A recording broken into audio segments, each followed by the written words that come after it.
Anand diaries అష్టదిగ్బంధనం. బలవంతంగా అంతర్ముఖిగా మారిన ఆనంద్ నిజజీవిత గాథ ఎలా? ముందుగా 17 ఏళ్ల తర్వాత నేను మళ్ళీ ఆనంద్ను కలుసుకున్నాను. కానీ అతను మారలేదు. అసలు ఎందుకు మారలేదు? ఈ ప్రశ్నలకు సమాధానాలు ఈ భాగంలో తెలుసుకుందాం. ఆనంద్ డైరీస్ భాగం 4. ఆనంద్ పరిచయం భాగం 1. హాయ్ అందరికీ నమస్కారం. నా పేరు శివ. నేను ఒక ప్రైవేట్ కంపెనీలో స్ట్రక్చరల్ ఇంజనీర్గా పనిచేస్తున్నాను. కొన్ని రోజుల క్రితం మా ఆఫీస్ పని మీద ఒక వారం పాటు వేరే ఊరికి వెళ్లాల్సి వచ్చింది. ఒకరోజు ఆఫీస్ పని ముగించుకుని హోటల్ రూమ్కి వెళ్తుండగా దారి మధ్యలో అనుకోకుండా ఓపెన్ గ్రౌండ్లో జరుగుతున్న ఒక పుస్తకాల ప్రదర్శన కనిపించింది. పుస్తకాలంటే నాకు చాలా ఇష్టం. అందుకే లోపలికి వెళ్లాను. అక్కడ అనుకోకుండా జనాల గుంపులో దూరంగా ఒక వ్యక్తి కనిపించాడు. మొదట అంతగా గమనించలేదు. కానీ ఎక్కడో చూసినట్టుగా చాలా కాలం క్రితం పరిచయమైన ఒక ముఖంలా అనిపించింది. ఆ క్షణంలోనే నా మనసులో ఒక చిన్న సందేహం మెదిలింది. ఇతను మన ఆనంద్ అయి ఉంటాడా? అప్పట్లో నోకియా లాంటి బేసిక్ ఫోన్లు కొత్తగా వస్తున్న రోజులు. ఆనంద్ నాకు బీటెక్లో పరిచయమయ్యాడు.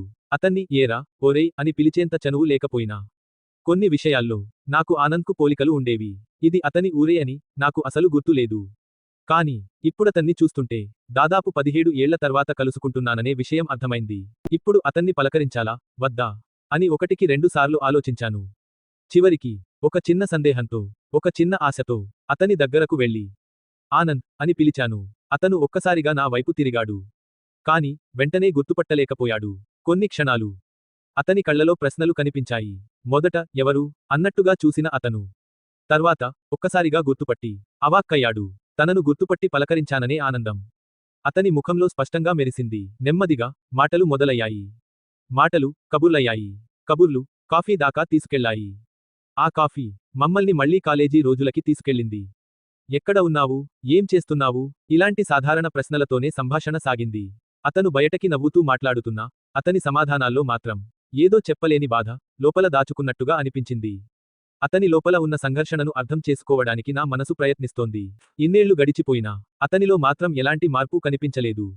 అదే మౌనం, అదే బిడియం, అదే మాట తీరు, అదే నిదానం, అదే అమాయకత్వం. ఎందుకు ఇంకా ఇలానే ఉంటున్నావు అని అడిగాను. అతను నెమ్మదిగా ఇలా అన్నాడు.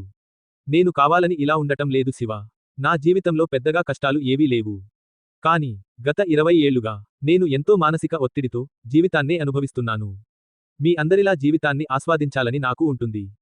కానీ కేవలం 4 గోడల మధ్యే బందీనైపోయాను. ఈ భూమిపై పుట్టిన ప్రతి మనిషికి ఉండే కోరికలే నాకు ఉన్నాయి. జీవితాన్ని పూర్తిగా అనుభవించాలని, ప్రకృతిని ఆస్వాదించాలని, అందరితో కలిసిపోయి ఆనందించాలని, ఈ ప్రపంచాన్ని పలకరించాలని. ఇలా చాలా ఉన్నాయి. కాని విధి ఆడిన ఈ వింత నాటకంలో నేను మాత్రం ఒక మూగ సాక్షిలా మిగిలిపోయాను. నువ్వు ఎక్కువ మాట్లాడవు కదా, మరి నీ భావాలు ఎవరితో పంచుకుంటావు అని అడిగాను. మొదట అమ్మతో పంచుకునేవాడిని. తర్వాత డైరీ రాయడం అలవాటైంది. ఏ కొత్త ఆలోచన వచ్చినా, ఏదైనా బాధ కలిగినా నేను డైరీలో రాసుకుంటాను. అవును, బీటెక్ రోజుల్లో నువ్వు ఒకసారి అన్నావు, నా ఆలోచనలను అమ్మతో, డైరీతో పంచుకుంటాను అని. నువ్వు ఇప్పటికీ డైరీ రాస్తున్నావా అని అడిగాను. ఇప్పుడైతే ముందులా కాకపోయినా అప్పుడప్పుడు రాస్తున్నాను అని అన్నాడు. అతను అలా చెప్పిన వెంటనే నా మనసులో ఒక్కసారిగా ఒక ఆలోచన వచ్చింది. నువ్వు ఏమనుకోకపోతే ఆ డైరీలను నేను చదవచ్చా? నీకు అభ్యంతరం లేకపోతే ఆ డైరీలు ఒక్కసారి ఇవ్వగలవా? ఇస్తే నేను చదివి వెంటనే నీకే తిరిగి ఇస్తాను అని జాగ్రత్తగా అడిగాను. అతను ఒక్కసారిగా నా వైపు చూశాడు. ఆ చూపులో చిన్న ఆశ్చర్యం, కొంచెం సందేహం, ఇంకా ఏదో చెప్పలేని భయం కూడా కనిపించింది. కొన్ని క్షణాలు అతను ఏమీ మాట్లాడలేదు. ఏం చెప్పాలో అర్థం కాక ఆగిపోయిన నిశ్శబ్దం. తర్వాత నెమ్మదిగా నవ్వుతూ ఇప్పుడు కాదులే, ఇంకోసారి చూద్దాం అని అన్నాడు. అలా ఒకరి గురించి ఒకరం అడిగి తెలుసుకుంటూ, మాట్లాడుకుంటూ సమయాన్ని మరిచిపోయాం.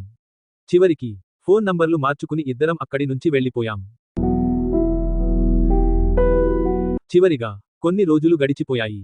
ఆ డైరీ విషయం నేను పూర్తిగా మరిచిపోయాను. రోజువారీ జీవితంలో మళ్లీ బిజీ అయ్యాను. కానీ ఒక రోజు అనుకోకుండా జరిగిన ఒక సంఘటన మళ్లీ ఆనంద్ డైరీలను గుర్తుకు తెచ్చింది.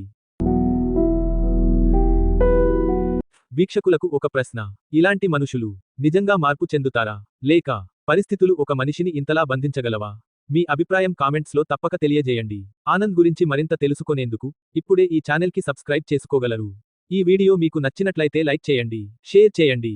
ఇంకా మీ అనుభవాన్ని కామెంట్ రూపంలో పంచుకోండి. ఎందుకంటే మీ కామెంట్ లేదా మీ అనుభవం ఇంకొకరికి మార్గం కావచ్చు. ధన్యవాదాలు.